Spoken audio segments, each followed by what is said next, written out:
بہترین بیوی وہ ہے جب شوہر گھر جائے اس کے چہرے پہ مسکراہٹ ہو. بدترین بیویاں وہ ہیں جو شوہروں کے ساتھ بد اخلاقی کرتی ہیں، بحث کرتی ہیں، مجادلہ کرتی ہیں.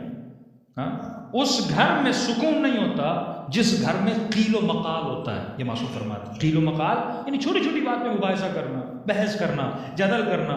شوہر کوئی بات کہے بیوی کا نہیں آپ کا مطلب یہ تھا، وہ کہ میرا نہیں تھا کہ نہیں آپ کا یہی مطلب تھا، مجھے پتا ہے آپ کا یہ مطلب تھا. اب اس پہ جھگڑا شروع ہو جائے. یا بیوی کوئی بات کہے شوہر کہے تم یہ کہنا چاہتی تھی اور وہ انکار بھی کرے کہ میرا مطلب یہ نہیں تھا، ہم ایک بات کو پکڑ کے بیٹھ جائیں. تو جن گھروں میں قیل و مقال ہوتا ہے ان گھروں میں سکون نہیں ہوتا اور مرنے کے بعد ان کی ارواح کو فشار قبر سے گزرنا پڑتا ہے. پہلی چیز خوش اخلاقی.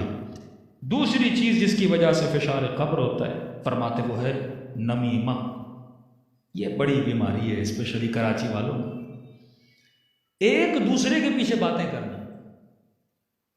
یہاں کی بات میں نے سنی وہاں پہنچا، نہ تصدیق کی نہ پوچھا. کسی نے کہا مولانا اتنی بیماری ہے ہر دوسرا بندہ ایک دوسرے کو منافق بول رہا ہے. یہ نمیمہ ہے، یہ اپنے لیے فشار قبر خرید رہے ہیں. ایک خاتون کا فون آیا اور نمیمہ اتنی بدترین گناہ کیوں ہے؟ مطلب ایک دوسرے کے پیچھے چغل خوریاں کرنا، غیبتیں کرنا، اس کی برائی اس کی برائی. یعنی کوئی محفل نہیں جہاں ہم کسی کی برائی نہ کریں. ہم ہی مومن ہیں باقی سارے کیا ہیں، مثلا خدا نخواستہ منافق ہیں. ہم ہی نیک ہیں باقی سارے کیا ہیں، گنہگار ہیں. کیوں؟ کیونکہ نمیمہ سے تفرقہ پھیلتا ہے، دو دلوں کو جدا کرنا. اور مولا فرماتے الکاہن کالساحر والساحر کالکافر. اور قرآن کہتا ہے کہ جادوگر یا جادو کرنے والے ان کی بھی سزا وہی ہے، قبر میں فشار قبر ہوتا ہے. کیوں؟ سورہ بقرہ میں ارشاد ہوتا ہے کیونکہ جو جادو کرتے ہیں وہ میاں بیوی میں کیا ڈلواتے ہیں؟ اختلاف ڈلواتے ہیں. ایک یہ بڑا مسئلہ کہ کسی خاتون کا فون آیا کہنے لگی مولانا میری سانس نے میرے شوہر کو مجھ سے جدا کر دیا.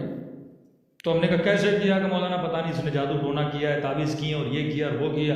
اب 90% عورتوں کو تو وہم اور وسوسہ ہوتا ہے، یعنی ایسا ہوتا نہیں ہے لیکن وہ سوء ظن کرتی رہتی ہیں. تو ہم نے پوچھا آپ کیسے بول سکتی ہیں؟ اس نے کہا چند نشانیاں بتائیں. جب نشانیاں کو پتہ لگا تو یقین ہو گیا اس نے کیا. تو پوچھا کہ آپ کی سانس نماز پڑھتی ہیں؟ ہاں مولانا. متدین ہیں؟ ہاں مولانا. تہجد گزار ہیں، باحجاب ہیں. ہم نے کہا کہ اگر خدا نخواستہ آپ کی سانس کو یہ بولا جائے آپ شراب پیو کیا پیے گی؟ خدا نخواستہ مولانا ہم کیسی باتیں کریں، وہ اتنی نہیں خاتون متدین خاتون.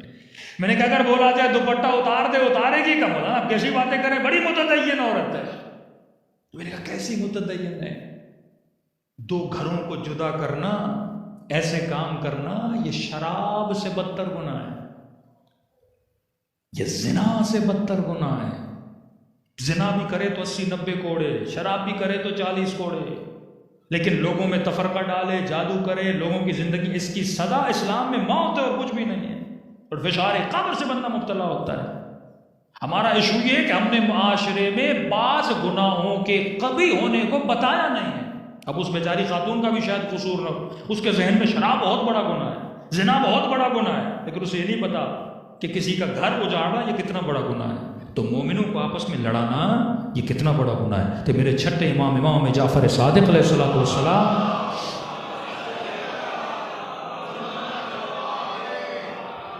مولا فرماتے ہیں مومن سے ناراض ہو جائے کسی بھی وجہ سے، 3 دن گزر جا رہے ایک دوسرے سے بات نہ کریں، دونوں پر اللہ کی اور علی کی لعنت ہوتی ہے. کتنے ہم میں سے ایسے ہیں قطع رحم والے، بھائی سے بات نہ کرنے والے، رشتہ داروں سے بات. کانوں کے کمزور نہ بنو، اذن نہ بنو. اذن کبھی مومن نہیں ہوتا. کسی خاتون نے آ کے طبیب ملتا ہے خواتین میں زیادہ بیٹھنا بھی مکروہ ہے. عادت غیبت کرنے کی، برائیاں کرنے کی. بیوی کے ساتھ بیٹھو گے رات کو شروع ہو جائے گی خالہ اور پتہ نہیں کس کس کے قصے سنانے. تو اسی لیے گھروں میں کہتا ہوں ایک بہت بڑا بورڈ ہونا چاہیے، الغیبت اشد من الزنا. غیبت بدتر ہے. ایک گناہ کا احساس دلاؤ، بلند آواز سے صلوات پڑھو تاکہ اس کو یاد آ جائے کہ کبھی بھی اللہم صل علی محمد. گھروں میں فساد، قبر میں فشار، تفرقہ، جھگڑے، سب کی وجہ یہی نمیمہ ہے، غیبت ہے، چغل خوری ہے. یہاں کی بات وہاں پہنچانا یہ حرام ہے. ان کانوں کو جہنم کی آگ میں ڈالا جائے گا جو غیبت سنیں. جو برائیاں کریں یہ ہماری ماؤں بہنوں کو سیکھنا پڑے گا، اچھی باتیں کیا کریں۔ مولا فرماتے ہیں اگر کسی کے بارے میں برا سوچنا ہو نا تو برے سوچنے سے پہلے 70 مرتبہ اچھے خیال لایا کرو، 70 مرتبہ۔ اب مولا کا یہ صحابی تھوڑا عجیب تھا، اس نے کہا کہ یا علی اگر 70 مرتبہ بھی اچھے خیال لاؤں پھر بھی میرا نفس اس کی برائی بتائے، تو امام کہتے ہیں اپنے نفس کو کوئی بدبخت میں تجھے 70 نیکیاں بتا رہا ہوں تو ایک ہی برائی پہ اٹکا ہوا ہے۔ بدبختی پھر انسان کی ہے نا، کسی کا برا سوچنے میں ہمیشہ پازیٹیو سوچو، لوگوں کے بارے میں اچھا سوچو۔ ہاں شادی کا رشتہ کرنا ہے، بزنس کرنا ہے، یعنی فزیکل آپ کسی کے ساتھ ایک ریلیشن بناتے ہو وہ الگ چیز ہے، پھر وہاں پہ تحقیق کرو۔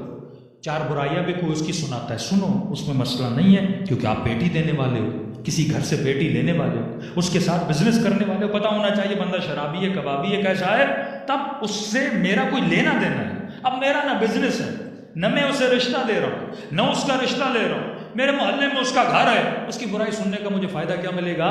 میں اپنا نقصان اٹھا رہا ہوں، بلکہ اپنی ساری نیکیاں جو 1 گھنٹہ مجلس سن رہا ہوں سارا ثواب فری میں اس کے نام اعمال بھیج رہا ہوں۔ تو اس سے برا کوئی بزنس مین نہیں ہوگا جو فری میں اپنا کیا کرتا رہے، نقصان کرتا رہے۔ صلوات پڑھے محمد و آل محمد۔